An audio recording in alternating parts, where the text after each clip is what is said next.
Hey, Dr. Mike here. Did you know that Hashimoto's thyroiditis is the most common cause of hypothyroidism in the United States? Stick around to learn why and what you can do about it with our guest, Dr. Efrat LaMandre. You're listening to Live Foreverish, a show dedicated to helping you live just a little longer. Here's your hosts, Dr. Mike and Dr. Crystal Gossard. All right, welcome to Live Foreverish. Dr. Crystal, Hashimoto's thyroiditis. I'm actually really excited to talk about this. Me too. I think this was one that we kind of had our social media or SEO team Mm-hmm. look into, and it's something that people I think continue to be People ask a lot of confused questions about about. it. Yeah, and there's Yes. confusion. And I want to get, when we bring our guest on, and I'm so happy she's back.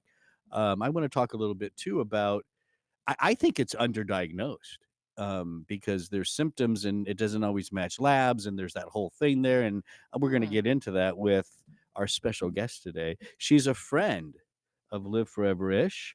It's Dr. Efrat LaMandre. Boy, I love this bio. Oh, there she is. Don't say hi yet, Dr. E. I'm still on your bio. It's going to take like 5 minutes to get through all this. Sorry, Dr. E, as sorry. everyone calls her, is a best-selling author with over 5 million followers on various platforms. We like Dr. E because she is a medical disruptor, disrupting and reshaping healthcare.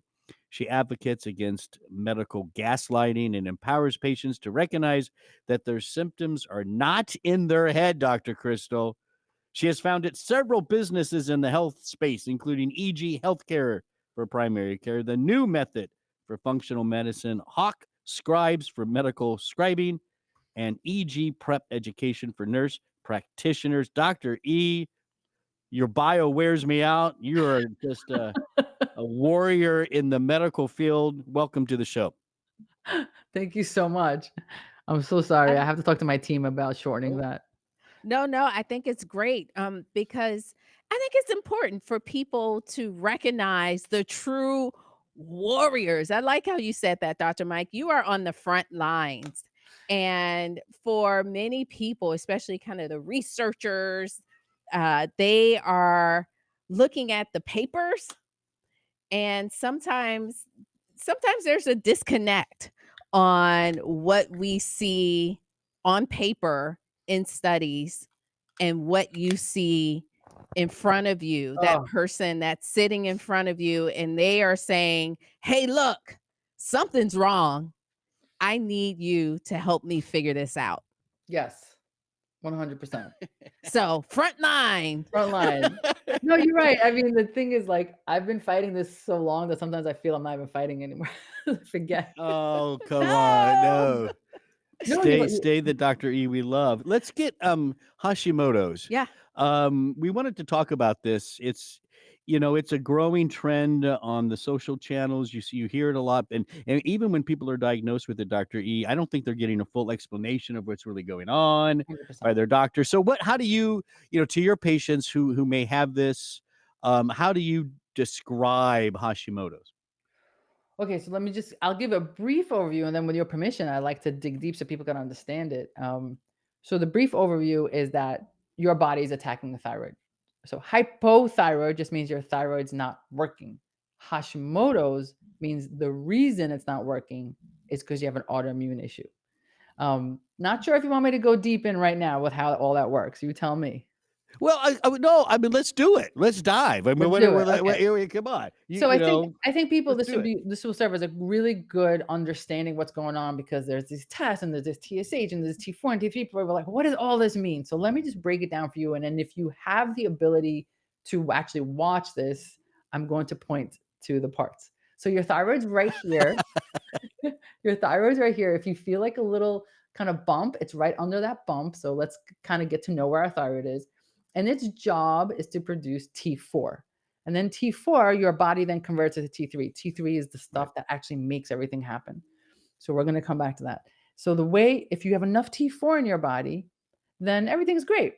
The way your brain communicates to your thyroid is with a test called TSH, thyroid stimulating hormone, because it stimulates the hormone. So if one day you wake up and there's not enough T4, your brain freaks out and starts to tell the thyroid to wake up. thyroid stimulating hormone, TSH, TSH, TSH. You go to your doctor and the TSH is high. If that TSH is high, that means your brain is panicking and your thyroid's not responding. It's hypothyroid. And so that means your T4 is low. So the medication that's given is levothyroxine, which is T4. So you take T4 in your mouth, now it's in your body, and your brain's like, oh, great, we have enough T4, and that TSH normalizes. And if the TSH normalizes, then we know the right dosage was given to you. If it's still high, we have to give you more. And that's the game of hypothyroid. Hashimoto's is the reason why all this is happening. Hashimoto's means there's an attack here. It's an autoimmune attack. We could test for it with antibodies. And then if the conversation we're going to have after this is, where is this attack coming from? And that is the reason for why this is happening. Let me pause there. Yeah, So love it. I love that. I love that explanation. I think we'll have to pull a clip for that and replay it. I'm curious, when you give us this picture of what's happening, right? And then you're giving us this picture of why, and we're finding out why by testing those antibodies. How often are you seeing those antibodies being tested? Like, are we Right. missing the why for Hashimoto's disease when you kind of explain what it is? It's tell me about Yeah. that. Are we missing those? Yeah, you bring people? up a great point. And the great point is, in conventional medicine, the rule is actually the rule in the guidelines is you test TSH. And if the TSH is normal, no further testing should be done. Honestly, this is the guidelines. No further testing should be done. So you are well within your right as a conventional medicine provider to look at that TSH at 3.5 and say to your patient, you have no thyroid issue. Have a nice day. And that patient might say, but my grandma has thyroid issue. My aunt has it. I'm exhausted. And they say, TSH is fine. They're not wrong. They're practicing guidelines, but they're not right. Because to understand that, we kind of have to understand how the progression of Hashimoto's doesn't come on overnight. Just like diabetes doesn't come on overnight, right? We know we are all kind of heard this term of pre-diabetes. There's a world of before diabetes, there's a world of pre-diabetes. And then if I could just watch my sugars, I won't get diabetes. That's true for every disease. We have pre-disease all the time. So to understand Hashimoto's is you have a genetic predisposition, kind of stage 1. Then you have some sort of activation. And during this activation, you will have antibodies. Your TSH will be normal. So you go into the doctor, you already have an issue. The antibody is there. The TSH will be normal, and the doctor won't test because that's not the guidelines. So you have to keep going. The attack has to happen. Keep going. Eventually, your thyroid's going to get tired. That TSH will rise. And then the doctor will say, oh, you have a thyroid issue. And we're like, sir, ma'am, I've been telling you for the past 5 years that I'm I love exhausted. it. Yeah, Right? I love it. I love it. So as a medical student, we were taught exactly everything you just said about TSH, right? Right. And then you get out to clinical practice and you realize, that may not be complete because these people do have symptoms. It's like she is tired, she is gaining weight, her skin is all dry, and there is something going on. Oh, but TSH is normal. Here's TSH your is normal. antidepressant. I mean, it's like Exactly right. It's in your head. yeah, it's Exactly just right. that's frustrating. So I learned pretty quickly in my career that labs are there to confirm things, but they don't take away someone's symptoms and what they're feeling.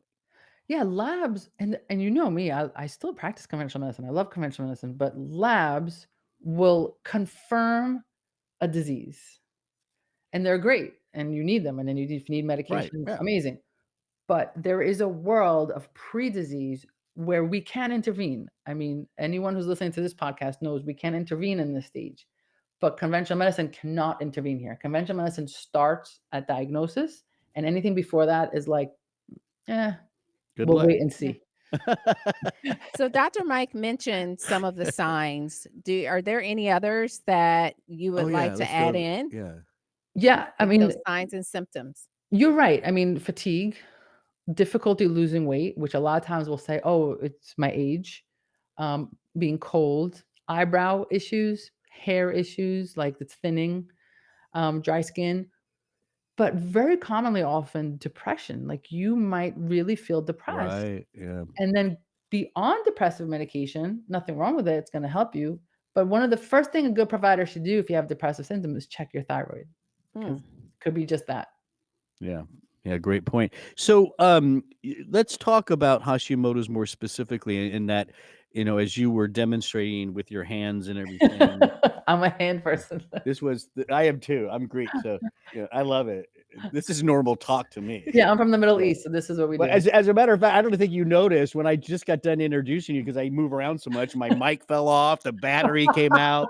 That's why they took me off the screen. I mean, they have to tape things on me so I don't I break stuff. love it. But yeah. So let's talk about the attack itself. Do we Yeah. know? Do we know about that attack? We know it's autoimmune. Why is that happening? And I know that there are these stages that people will often talk about with Sure. Hashimoto's. How does that correlate to the attack? So let's talk about this part of your hand. Okay, absolutely. So let's talk about a quick overview of stages. They're not exactly like unified universal stages, but this is like how the Hashimoto's kind of happens. So first, generally speaking, you have a genetic predisposition. Grandma has it, your aunt has it, and that's important to know because anyone who has an autoimmune issue, it turns on whatever is kind of like in our genetic makeup. So we say, genes load the gun, but then lifestyle pulls the trigger. So we're predisposed to it. And then something happens in our life, and we're going to cut to that question mark. What is that thing? And then the attack starts. We have the antibodies. And that is what we call, at that point, your thyroid is kind of declining and your TSH might not be there yet, but you're going to start having symptoms. And so, that's called subclinical hypothyroidism. It's not, you can't really diagnose it, or sometimes the TSH is a little elevated, but your T3 and T4 are normal. So it's like mild. Then we get full-blown Hashimoto's hypothyroidism. We need some medication. And then, if it's not taken care of course, you can go into thyroid failure, but that doesn't really happen because we tend to go seek help at some point. So the question is, why did all this happen? Why is antibodies happening? And that is the question mark for all autoimmunity, not just Hashimoto's. What is happening? And that has its own progression also, but it could be nutrition. Sometimes it's as easy as nutrition. That'd be lovely, right? So if somebody has a leaky gut, these are terms I'm sure your audience is familiar with, leaky gut, and then they're eating something, especially gluten. It could be a toxin. They're exposed to mold. It could be Lyme. Something is assaulting their system that is then triggering that on-off switch on their genetic predisposition. Now, that something is different for each person, but tends to be that even if you do have Lyme or you do have mold or you do have, you had an accident, they tend to all also have leaky gut. That seems to be a common denominator in there, which means that people who have Hashimoto's are extremely sensitive to gluten. And we could talk about that in a second, but those are the causes. Very interesting. So I thought that was nice as well. You're just doing such a great job with breaking this down and explaining this complex. It can be very complex and overwhelming. One piece, I guess, with the stage, and maybe I missed it, but sometimes you find that people have a hyperthyroid kind of symptoms Yeah, that could. first, and then Yes. the hypo. Can you talk a little bit about that? Because some people may get diagnosed or thinking something. Depends on when they go in to see their doctor. Right. Right. Yeah. Yeah. No, that's a really good point because that autoimmune trigger, for some, those antibodies, there's different kinds of antibodies, but for some, those antibodies trigger hyper at first. But they are, sides of the same coin because it's still an autoimmune issue. So for many people with this, they will first become hyper and they'll get medications to calm that down. But since the cause was never managed, over time, they tend to eventually go to hypo. So it's on the spectrum of the same disease when we're talking about autoimmune hyperthyroidism. Mm-hmm, mm-hmm. Yeah. Which brings us to the next point, Food. I want you to give us that deep dive So, now. Let's okay, go all in. You okay, mentioned gluten. I know we want to flesh that out as yeah, well, flesh but that out. if you can tell us about the foods. Of course. And first, again, this is for generally for all autoimmunity, gluten specifically for hypothyroid, but all autoimmunity, the goal with autoimmunity is to calm the system down. Remember, Mhm. autoimmunity means your immune system is on. It's just attacking the wrong place, but it's on. So that means it senses an attack. So your mission in life is to reduce the attack, right? So of course that means removing the Lyme or removing the mold, but it also means not eating the standard American diet because that is an attack with every mouthful. That doesn't mean forever. Doesn't mean So true. so true, right? I want to say that it doesn't mean forever, and it doesn't mean you have to be perfect. We have to be like real, but it does mean until things calm down and you kind of can get a sense of what's going on. So you want to calm down so standard American diet has to go. Anything that bloats you, even if it's healthy, has to go. So if you're like, Mm. I love eating salad, the Mhm. salad's healthy, but every time you eat a salad, your belly's a mess. Salad's not it for you, right? It's like I'm one of those people. Do not bring lettuce to me. I cannot have it, right? It's like supposed to be this healthy thing. I've had plenty of people with autoimmunity who are reacting to quinoa, avocado, right? So just because it's on the healthy list doesn't mean it's healthy for you. So this is why I don't like giving people prescriptive lists. So Yeah, listen to yeah, your body. If you're bloated, once that bloating goes away, that inflammation is going to ignite whatever you have going on. Now, that being said, the one area that I can be prescriptive about is gluten and Hashimoto's. They are very much connected because the gluten protein looks very similar to a protein in the thyroid. And through a process called molecular mimicry, meaning my body's attacking gluten, it will also form that same lock and key component for certain thyroid proteins. And so every time I eat my pizza, I'm attacking specifically my thyroid. So if you have a thyroid issue, Hashimoto's is a thyroid issue, gluten's got to go. Ah, well, there goes pizza. No, let me tell you, No, no, there are you know, so many Dr. E, other Dr. Chris are not options. like that. There's the Cauliflower pizza. cauliflower pizza. That's huge. We were tasting all the cauliflower That was crust good. pizzas. That That's was a good. pretty good option. And, Yeah. and gluten-free But options now are so they're so abundant. good. But I'll say this to you, Dr. Mike, because I want our audience to know, like, because sometimes there's so much information and our audience is like, oh my God, I'll never be able to do this. I love pizza. I would say this, but if once you calm down your thyroid and your dosage is either normalized or if you're early enough, you can come off of it and things calm down, you can partake in pizza every once in a while, but you don't want to do it where you're at a level 10. So, I want to give people hope. Right. It's not a forever and it could be in moderation, but let's get I things calm I first. think that's the great advice because with all the information that's out there online, all these different I'm going to say gurus with my Yeah. quotation quotes, they're often so aggressive and definitive about what they Yeah. say. You know, never do this. You Five never foods eat will kill these you. 3 foods. Yeah, no, I mean, and it just that bugs me.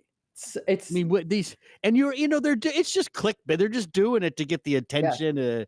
They get more likes, and then they get more ad. Well, I don't even know if they believe it. I don't. It doesn't matter. But I hate that, and I think we need more Dr. E's out there, life extension people like us to really bring. We got to bring this down you gotta bring a it little down. bit. And it's Yeah. not you don't have to do it all the time. It is something that you need to do most of the time. Hmm.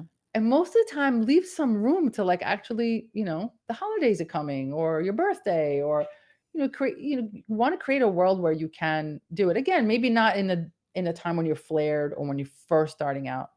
But we have to give people hope that they're going to enjoy their favorites. Because otherwise, kind of like, Yeah. what's the point? A lot of people be What? like, what's Yeah. the point? Right? Yeah, come on. Yeah, I agree with that. And I love that. Let's move to nutrients then.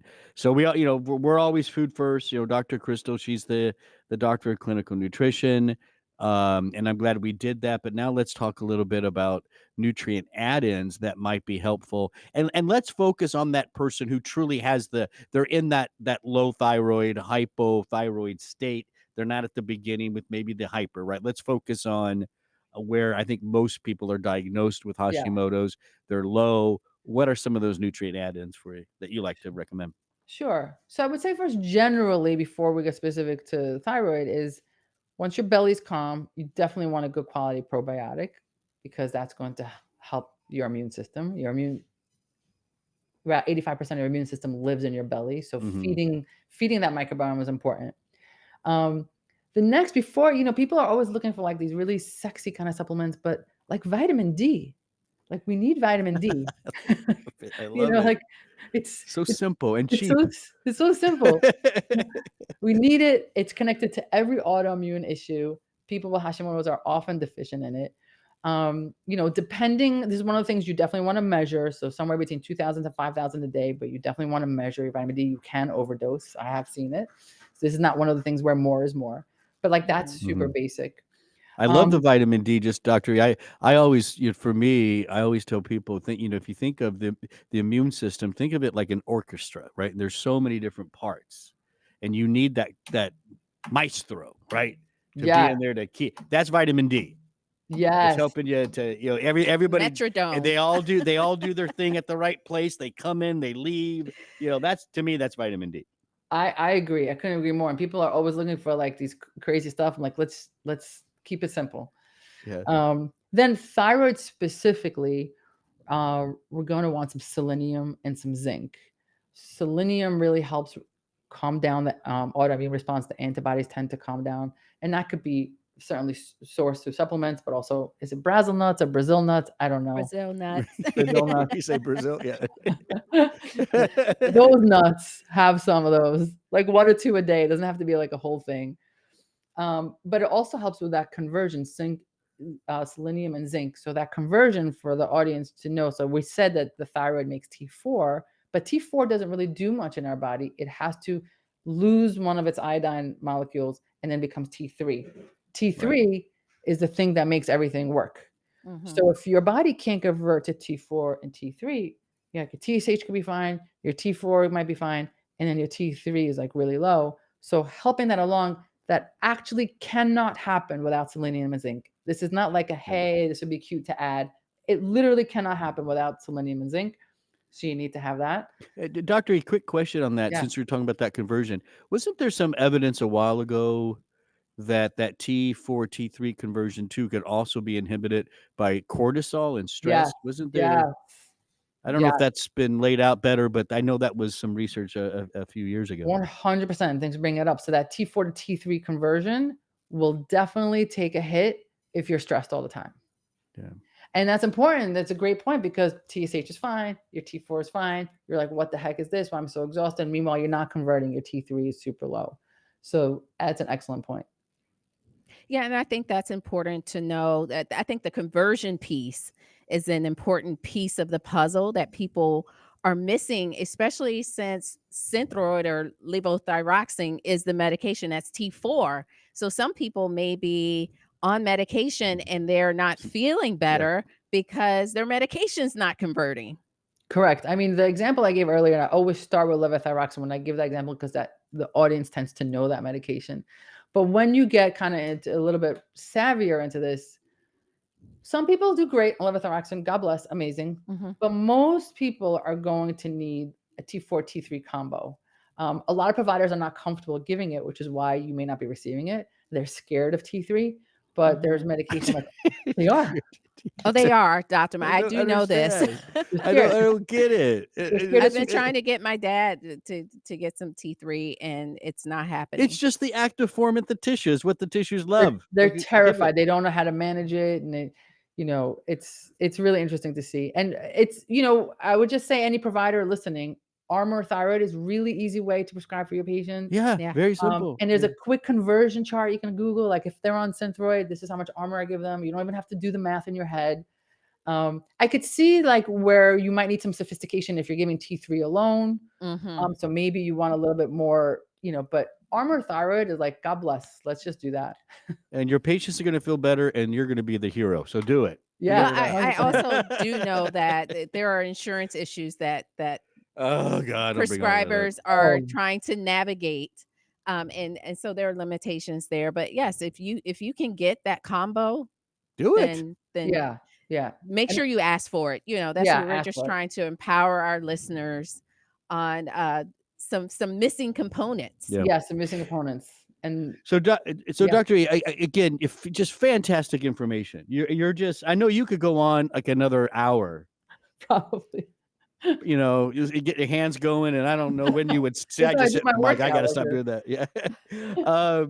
Yeah. So let's, you know, we like to end with, like what's the take home message? And I know that's hard. I get, because we No, just it's covered so okay. much stuff, but like, what's you're in an elevator with somebody, you know, the elevator pitch, you're going down, you only got 5 floors, it's going fast, and this person in there wants to know what you think about Hashimoto's.